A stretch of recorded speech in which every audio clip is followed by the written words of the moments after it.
Ma, to je nekaj. Veš, koliko je to deleč? Ne, jaz ne moram zdaj, no. Imam najprej ene 2 pera, ki je spil. Kaj še hudega poziranja ne bo, ker se šparem. Bil je lep poletni dan, po senu je dišalo in v avtu sem bil sam in začutim tisti znani nemir. Obrnem se, da naredim še en džir in naenkrat jo vidim, stala je tam, ni bila fata morgana. Tulička in materna.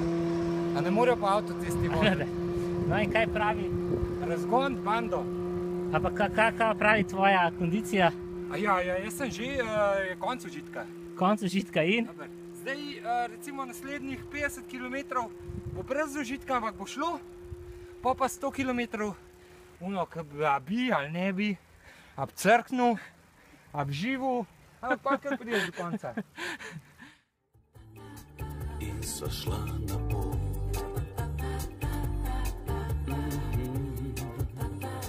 kjer je 1000 rož, iz Ljubljane v Portorož.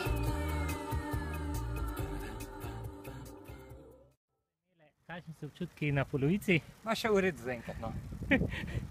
A bo šlo ali? Kaj še ne bo? Nikoli, zato turo nisem pa nikoli prepričan, da bo šlo ali ne bo šlo. Zato pa imam rescue.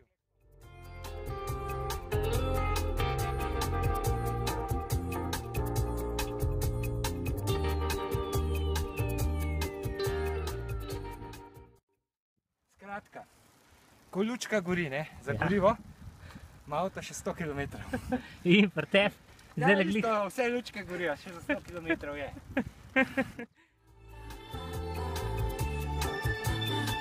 In sva šla na pot,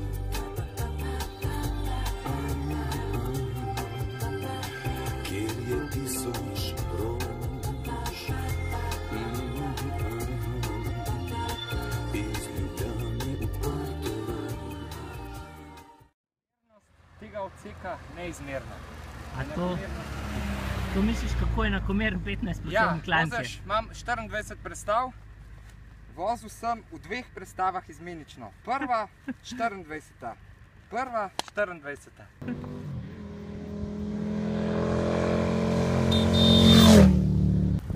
Ja, zdaj smo vstopili v cono smrti. To pomeni čez Ne mest. naprej. Koneš, pol pa ali crkneš, ali pa prideš. Ja, daj mi povej, kaj je cona smrti. To je nad 200 km. 200 km narediš, vse kar narediš čez, pa samo še koneš, pa crkuješ počas. Tudi kemija ne pomaga kaj dosti.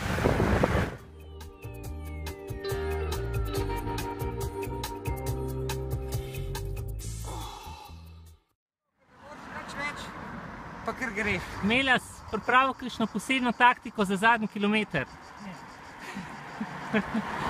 Konji ali crkni? Čau, adijo, kar je bilo, na svidenje. Je suis magnifique.